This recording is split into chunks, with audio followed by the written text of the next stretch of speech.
Hello viewers, good evening. Thanks for watching tonight's Primetime Bilingual Newscast on Spectrum Television. We go straight to our top stories. An explosive device in the heart of the economic capital, business center Marché Central, has taken many unawares. Observation and analysis from forces of law and order establish it as an artificial or locally made device. Passers-by share different observations as to how it went down at sunset this evening. More in this newscast. Therapy sets internet on fire as fried dough, locally called puff-puff, and beans consumed by lion's share of denizens nationwide is receiving attention as some have termed the combination most poisonous combination in Africa. This has prompted the newsroom to seek reaction from a nutritionist to school you on the health benefits and adverse effects of fried dough and beans. And in sports, bad day for Cameroonians at the ongoing Commonwealth Games in the United Kingdom as Emmanuel Eseme in the 100 meters discipline finished at the 7th position, and Ayok Sofina in the judo category lost to her New Zealand adversary. And those were our top stories. Hello, good evening. Thanks for watching tonight's Primetime Bilingual Newscast on Spectrum Television. We talk Marché Central this evening in the French language with Dipita Tongo. Good evening, Dipita. Bonsoir, Joséphine Bindi. Madame, Monsieur, bonsoir. Votre formidable fidélité nous honore. Vous l'avez certainement appris. Et on va le découvrir en images. Allons tout de suite au Marché Central où une bombe artisanale a explosé cet après-midi aux environs de 15 heures, donc en début d'après-midi. Selon des témoins, une forte explosion donc a été entendue et a attiré l'attention des commerçants et autres usagers de cet espace marchand. L'explosion aurait fait 5 blessés. On aura plus de précisions dans nos prochaines éditions. Les éléments de la gendarmerie nationale et ceux de la police se sont tout de suite rendus sur les lieux de cette explosion-là. Pour l'heure, aucune information ne filtre sur les auteurs et encore moins éventuellement sur leurs revendications. L'enquête ouverte tentera donc de définir les responsabilités des uns et des autres. Et on sait que c'est dans un contexte où à Yaoundé déjà, de telles explosions ont eu lieu. On va écouter le témoin d'un des usagers qui a vécu la scène au micro de Julie Bon. Bon, je ne peux pas dire parce que je n'ai pas regardé la montre. Je suis resté jusqu'à comprendre seulement, boum! Je regarde, je vois les trucs comme la fumée qui monte. Je regarde mon pied, je vois, il y a les trucs sur ça, le masticon. Il y avait les billes, la bille a tapé mon pied ici, là. J'étais obligé d'aller prendre l'eau pour me nettoyer. Bon, là, d'après le constat que les gendarmes, les policiers ont fait, ils ont dit que c'était une bombe artificielle. Oui. Bon, on n'a pas vu vraiment qui a posé. Puisqu'il y a une moto qui passait, il y a des gens qui étaient en face qui ont témoigné que bon, c'est tombé d'une moto. Donc on n'a pas vu qui a posé ça pour de vrai. According to some traders encountered this morning at the Sandaga market, the prices of plantain have increased drastically. They fault it to the deplorable state of farm-to-market roads, which make distribution extremely difficult.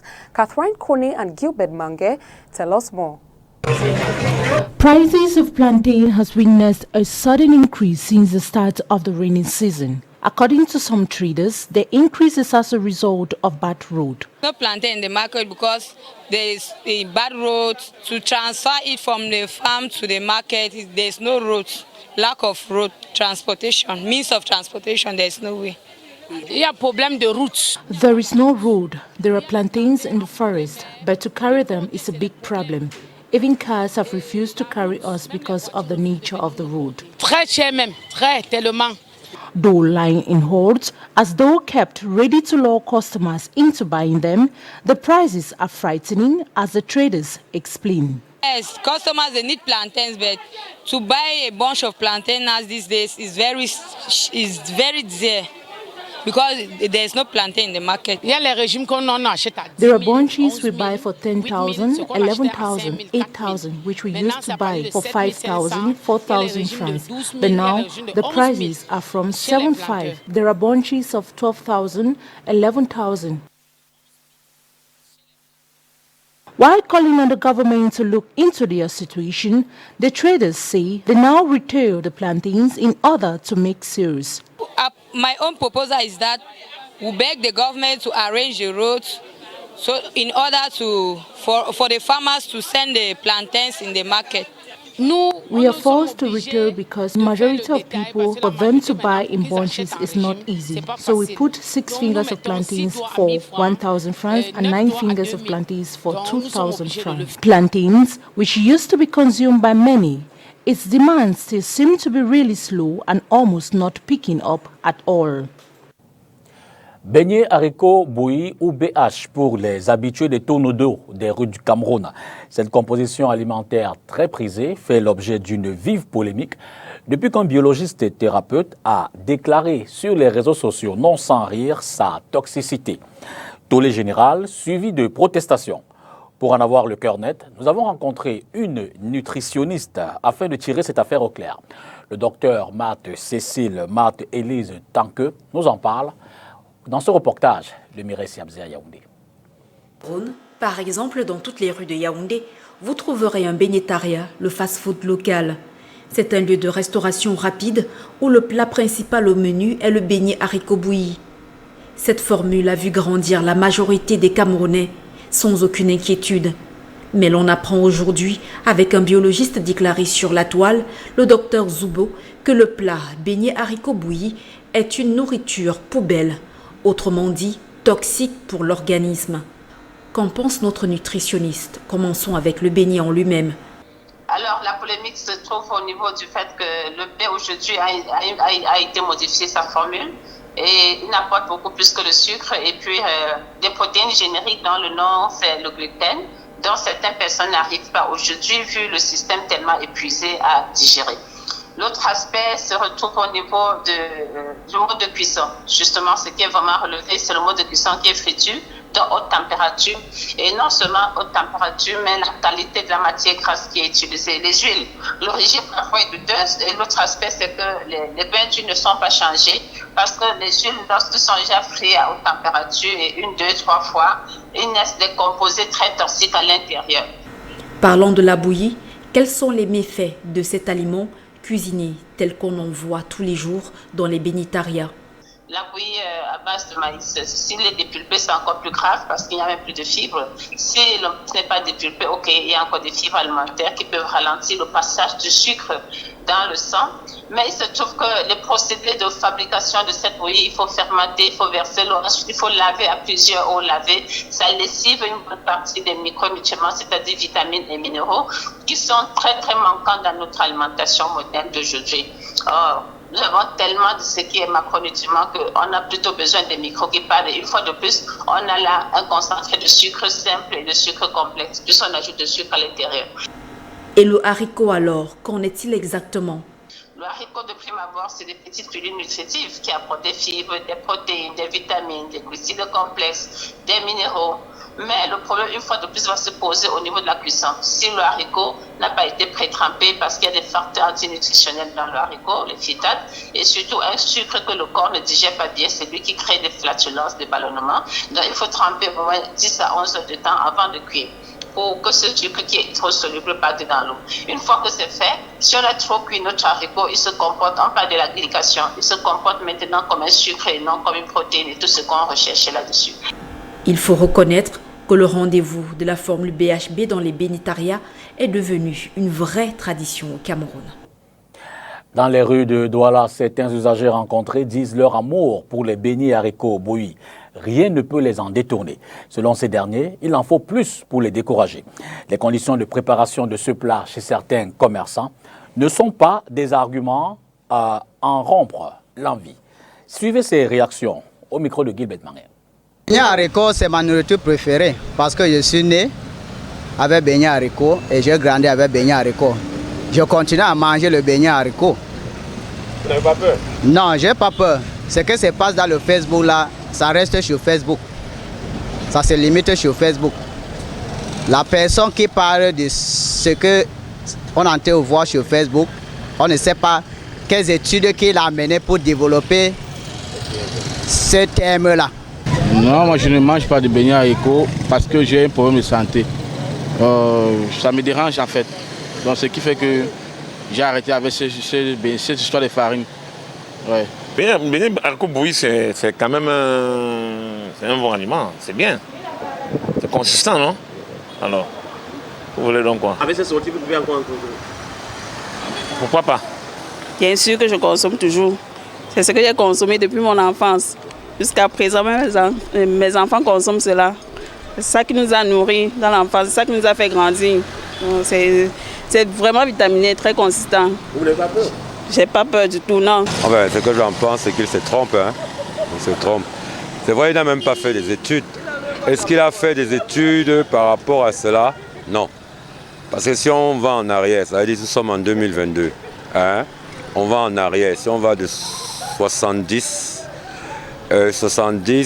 80, on va se rendre compte que c'est le beignet haricot bouilli qui a nourri nos enfants.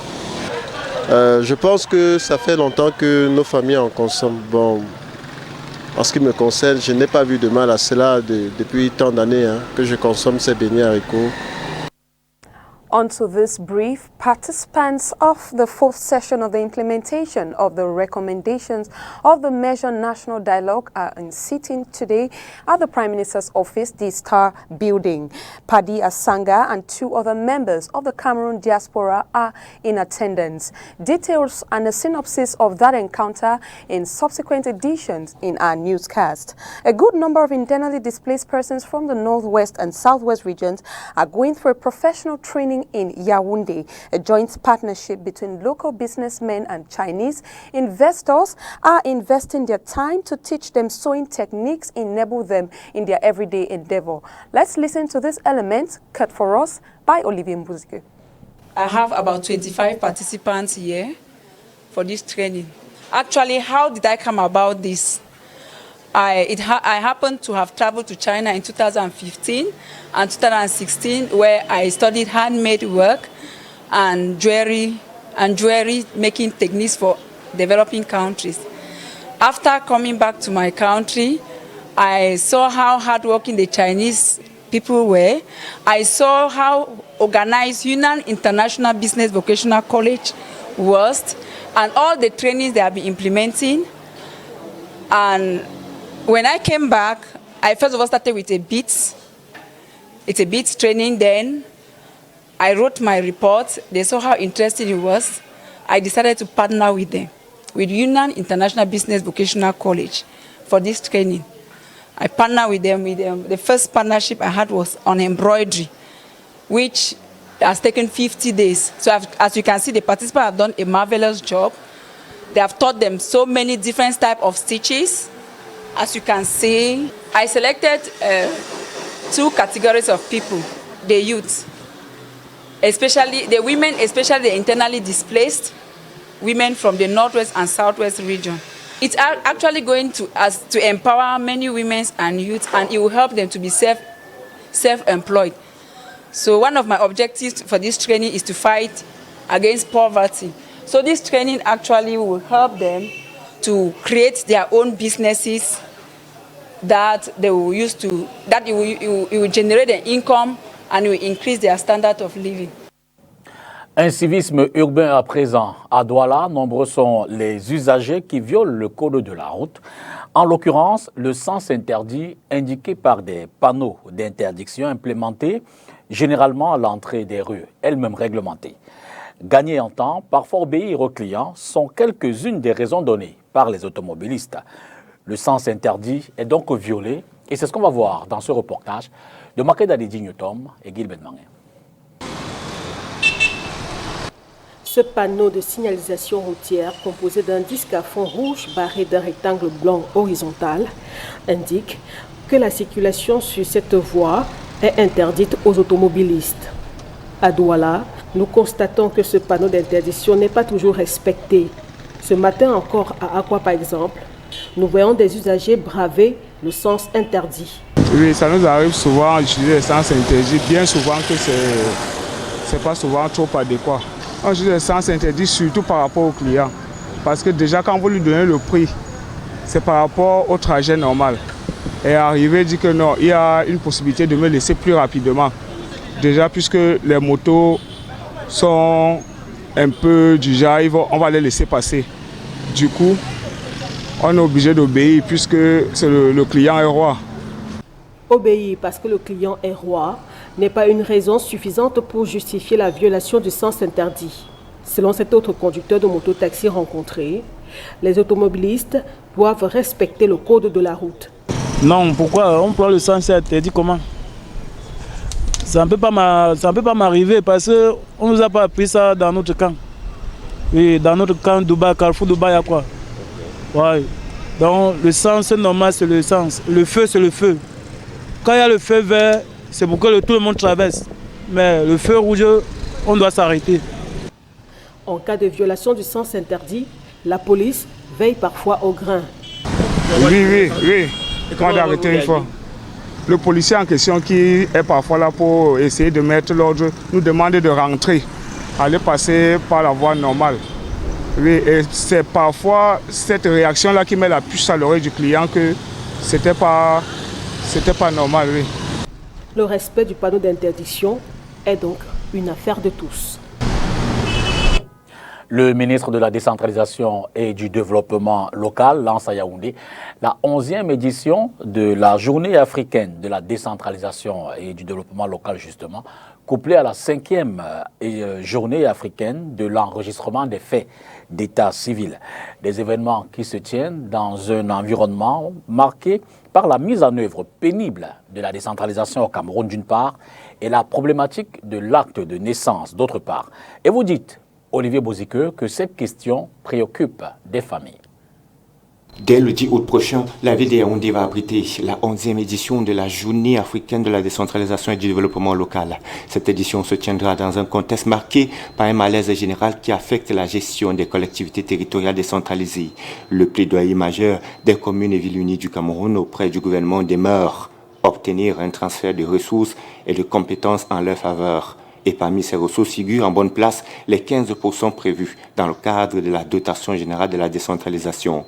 D'autre part, les CVUC vont poursuivre les discussions avec les pouvoirs publics afin de revoir la problématique du guichet unique tel que prévu par le Code spécial des marchés publics. Pour promouvoir le développement de leur localité, les CVUC ont déjà engagé une série de partenariats avec les entreprises et autres partenaires internationaux dans le cadre de la coopération décentralisée.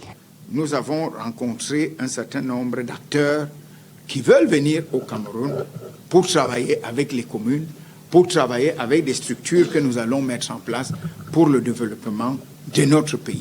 Nous voulons apporter une partie des réponses au changement économique du Cameroun à travers l'action dans nos territoires.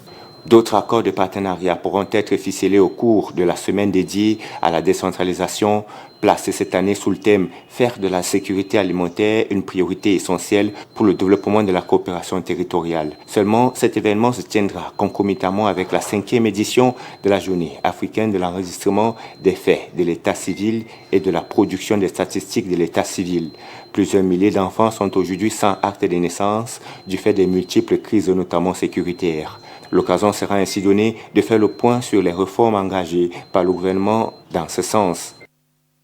Omaro Michel has replaced Christophe Faufier as divisional officer in the Douala 1 municipality. He was installed today into his functions as Oni Ladonet and Jules Paul tell us that his new office demands a lot from his personality. De par le président de la République et conformément au décret dont lecture vient de vous être donnée, voici votre sous-préfet. Charged with the responsibility of promoting peace, security and development in the Douala 1 municipality, Omaro Michel has been installed as a divisional officer for Douala 1. By installing the divisional officer of this municipality, I spelled out some recommendations, notably maintaining peace, order, security. He has to work with the population. Collaboration is very necessary to wipe out banditry by reorganizing vigilante committees so as to get rid of gangs in Akwa or Deido.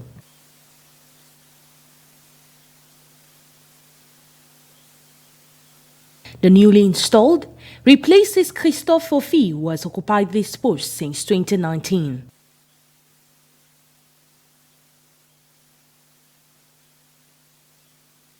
A divisional officer must continue to promote economic, social, and cultural development in their municipality. That's what an administrative head is expected to do, promote development, and he should also listen to inhabitants. That is why I mentioned collaboration with the population. This installation ceremony has taken place today, August 4, 2022, in the presence of administrative and traditional heads, chaired by the senior divisional officer for Wuri. Christophe Ofiebédia part de Douala 1er pour Douala 4e. À Bonabéry, donc, une cérémonie identique a eu lieu cet après-midi. Le nouveau sous-préfet, je l'ai dit, c'est donc Christophe Ofiebédia. Il a été installé dans ses fonctions au cours de la cérémonie présidée par Benjamin Boutou, le préfet du département du Vouri, dans une ambiance sonore, animée par des groupes de danse et autres, et en présence des différentes personnalités de cette localité. Le préfet du Vouri a donc dit et retransmis les défis à relever au nouveau sous-préfet. On l'écoute au micro de Julie Pont. La spécificité est d'abord géographique, comme nous l'avons dit, et vous savez que cette unité administrative est la porte d'entrée des régions du nord-ouest et du sud-ouest. Et avec l'insécurité qui sévit dans ces deux régions, il m'a semblé nécessaire de faire des recommandations au nouveau sous-préfet, notamment maintenir l'ordre public, la sécurité, parce que vous savez que la plupart des sécessionnistes viennent souvent se réfugier ici, dans les quartiers tels que Mambanda, Granda et quartier Bilin. Donc il faudra que le nouveau sous-préfet reste vigilant. Et il y a aussi le maintien de l'ordre permanent. Et il ne faudra pas perdre de vue qu'il y a aussi sa mission de développement. Il a une mission de développement, aussi bien économique, sociale que culturelle. Et je crois que le sous-préfet devra compter sur les dynamiques populations de l'arrondissement de Douala 4e. Voilà, et il faudra bien qu'il reste à l'écoute de ces populations-là. Évidemment, pour y réussir, il faut bien que, en ce qui concerne les problèmes de sécurité, qu'il puisse réactiver les comités de vigilance. Parce que nous sommes dans un système où les populations doivent aider le nouveau sous-préfet à justement pouvoir accomplir cette mission-là, le maintien de l'ordre public. Et je peux dire qu'il a d'ailleurs le profil de l'emploi. Parce que lorsque j'ai évoqué son curriculum vitae, il me semble que comme c'est un fonctionnaire de commandement que je connais, je crois qu'il ne va pas décevoir ici à Douala 4e. Talking breastfeeding on our Breastfeeding Week, enormous benefits are said about the act from a mother giving her baby milk from her maternal gland. One of the health benefits of breastfeeding is the prevention of cancer, and enormous benefits are shared to the baby. Catherine Kone and Gilbert Mange tell us more with a medical practitioner on their microphone. As simple as this act may seem, it has been proven that women who breastfeed lower their risks of pre- and post-menopausal breast cancer. Yes, it is possible. It has been proved that women that choose to breastfeed their baby, they have some natural protection against breast cancer. Women that do not have child, that do not breastfeed, they don't refuse to breastfeed the baby. In this category of the people, they will see many breast cancer. So breastfeeding baby, you help baby to grow, but you also help the mother to prevent from breast cancer. You know that the cancer is a change of the cell. Breastfeeding, you keep the cell naturally. That's only the possibility. Dr. Onure adds that the risk of HIV transmission through breastfeeding is extremely low. Of these sickness, they will say that the mother should not breastfeed the baby.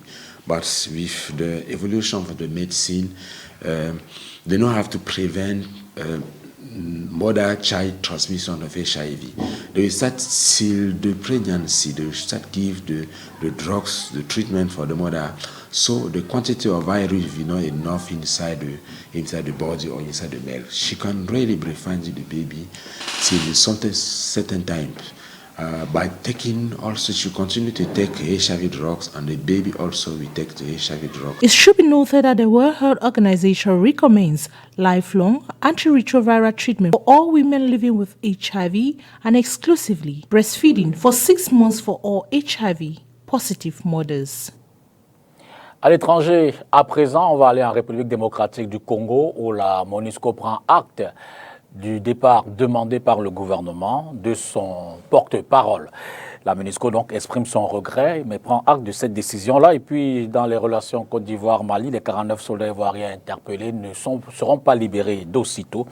Du moins, les négociations se poursuivent. On irait également au Nigeria, où 12 000 € d'amende sont infligés à des médias qui ont repris un reportage de la BBC parlant des actes répréhensibles. Suivez plutôt. La MONUSCO regrette profondément la décision d'expulser son porte-parole Mathias Gilman de la République démocratique du Congo et prend note de la demande formulée par les autorités de Kinshasa dans un communiqué publié ce jeudi. Le processus en vue d'obtenir la libération de 49 soldats ivoiriens détenus à Bamako depuis 3 semaines sera peut-être long, a reconnu à Abidjan Amadou Koulibaly, porte-parole du gouvernement ivoirien. Il ajoute que la Côte d'Ivoire privilégie le dialogue pour obtenir leur libération et les discussions sont en cours. Les autorités de régulation du Nigeria ont infligé mercredi une amende d'environ 12 000 € à 3 groupes de médias pour avoir diffusé un reportage de la BBC sur des bandes armées qui sévissent dans le nord-ouest. Le gouvernement du Soudan du Sud a annoncé jeudi la prolongation de 2 ans de la période de transition censée s'achever en 2023 après des élections dans une nouvelle feuille de route de l'accord de paix de 2018. And in sports, we take you to the United Kingdom, where Emmanuel Eseme has failed to qualify in the men's category of the 100-meter games in the UK. Oni Ladonet gives us updates on Team Cameroon at the Commonwealth Games. Despite registering one of the best records in the semi-final phase of the 100 meters, Emmanuel Eseme has failed to excel in the finals as the sprinter finished 7th. With no medal picked up in this category, the 28-year-old is banking on luck as he competes in the men's 200 meters competition. The same cannot be said for Rafael Belina, who has failed to go past the first round in same discipline. Another Cameroon representative to have missed a medal is judoka Ayok Ote Are Sofina. This 2019 African Games bronze medalist qualified for the bronze match but couldn't stand Moira de Villiers from New Zealand. Michel Henry Assembe failed to go past the round of 32 in the badminton discipline, while Clotilde Sian lost 32 to Arshid Helena in the less than 70 kilogram middleweight qualifiers. Despite the absence of a major win, the good news worth celebrating is Linda Angunu, emerging one of the season's best in the women's 200-meter race.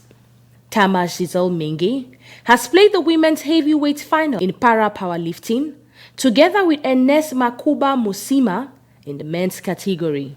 Linda Angunu is also competing in the women's 400-meter hurdle. With just 1 day left for the Games, Cameroon has managed to secure 1 gold medal. We saw it on tonight's edition of the news. Thanks for watching. Good night and happy weekend to a new team. Good night to you, Dipita. Bonsoir Joséphine Binzi. Madame, Monsieur, merci d'avoir suivi le journal. Dès demain et samedi, vous aurez une autre équipe à la présentation. En attendant, le 20h bilingue de demain, soyez aussi heureux que cela est possible. Bonsoir.